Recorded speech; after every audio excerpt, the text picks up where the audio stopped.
But despite the film's success, predictably, some Hollywood liberals, they're on the attack. Michael Moore took to Twitter and he wrote, quote, "My uncle killed by sniper in World War II. We were taught snipers are cowards, will shoot you in the back. Snipers aren't heroes and invaders are worse. But if you're on the roof and you're home defending it from invaders who've come 7,000 miles, well, you're not a sniper, you're a brave, well, you're a neighbor." Well, after the backlash, Moore got defensive and said, oh, he never mentioned American Sniper in his tweets, but Moore wrote a post on his Facebook account and reiterated his belief that snipers are cowards. Coincidence? I don't think so. But the left-wing lunacy doesn't stop there. Actor Seth Rogen compared the movie to a fake Nazi propaganda film. He tweeted, "American Sniper kind of reminds me of a movie that's showing in the third act of Inglourious Basterds." Joining me now with reaction are two of Chris Kyle's friends, former U.S. Army Ranger Sean Parnell and former U.S. Navy SEAL Jay Redman. Guys, good to see you.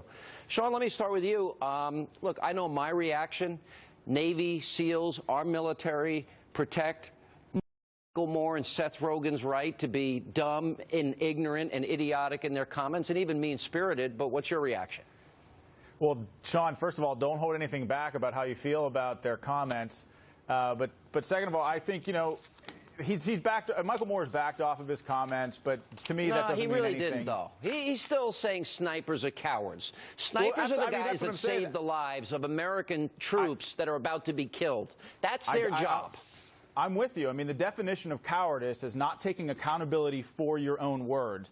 Another thing that is pretty cowardly in my book is wrongly attacking or insinuating that a man is cowardly when he's not even here to defend himself. Because believe me when I tell you, if Chris Kyle were here, he would probably have hit back on his own. But that's why I'm responding to this tonight, because he's not. And I also think that it's highly ironic that a guy like Michael Moore uses the freedom that he's been graciously gifted by the American soldiers and heroes like Chris Kyle to then turn around and blame the American militaries for all the problems of the world. You know, to me, that's the definition of irony and cowardice all at the same time. You know, Jason, I agree with Sean. It is kind of ironic. The very freedom that Michael Moore has is a gift that's given to him by God and protected by a strong military. His right to be ignorant and his right to be mean and stupid.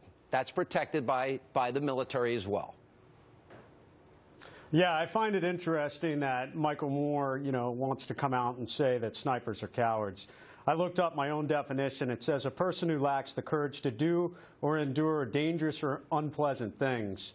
You know, I think the only unpleasant thing Michael Moore has gone through recently is the amount of hate and discontent he's stirred from this comment.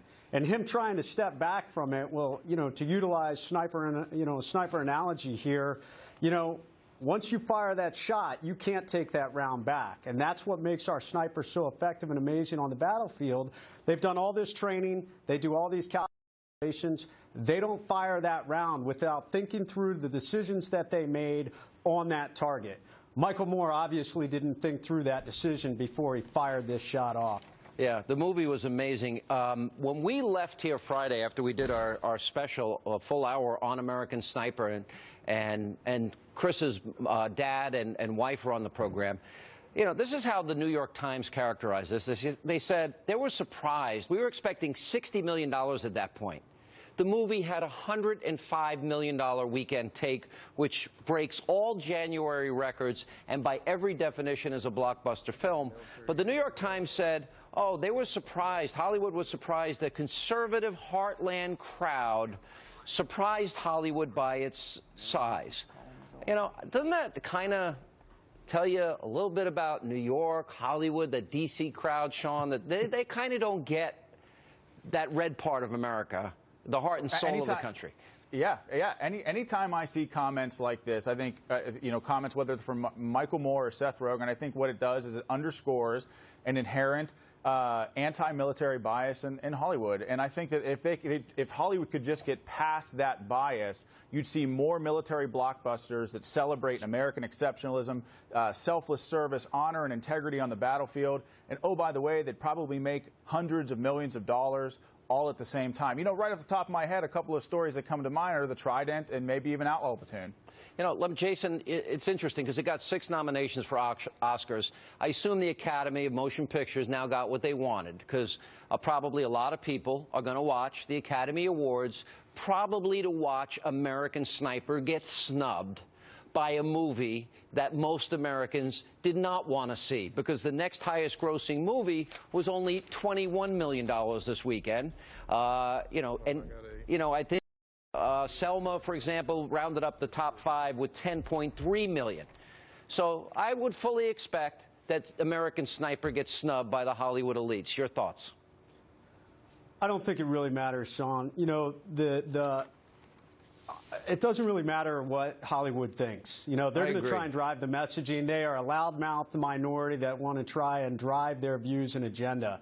You know, it's obvious that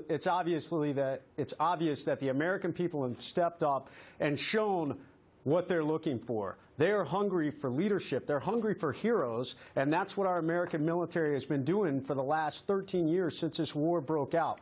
Chris Kyle was a hero. He went out there and he was willing to sacrifice himself to make a difference in not only his brother's lives, but in the lives of the American people, even in the lives of somebody like Michael Moore and Seth Rogen, who don't even, have no clue what we were out there fighting for, or didn't even understand it. It comes back to the freedoms that they have to make comments like that. Let me play a little clip from Taya, Kyle, who was Chris's wife when she was on the program this past Friday night. Watch this. The horror of it is that they were there trying to help, and that somebody could turn his gun and intentionally kill 2 people in cold blood. That's where the horror is, I think, for me. And at the same time, I think maybe it was always, in some way, Chris was going to die the way he lived, serving others, because that was such a big part of him. All right, real quick, both of you were friends with Chris. I'll start with you, Sean. Did that movie accurately portray Chris the way he really was? Yes, absolutely. Yeah. And I think that American Sniper, Chris's experience, American Sniper is an introspective look at the effects of war on a man over 13 years and his family. And if that movie can create a dialogue in this nation that helps bring our veterans home and make homecoming better, I think we will be a better nation for it, because our veterans are the future leaders, entrepreneurs, and innovators in this country. And we have to encourage them not to just come home and reintegrate into society, but come back and reinvigorate America, because I promise you that is what our veterans are going to do. And that scene, by the way, is where the movie starts, where that woman and that young kid, and Chris has to make a decision about whether to shoot both of them. Jason, did the movie accurately portray your friend? Yeah, absolutely. I think the greatest thing about the movie is it doesn't paint Chris as some sort of this hardcore warrior, the Achilles, Hercules, just this war-focused movie. Instead, it really touched upon the idea that war is a horrible thing. You know, for Seth Rogen to liken this to Nazi propaganda is ridiculous, because it does show the demons that all veterans come home, that they carry with them.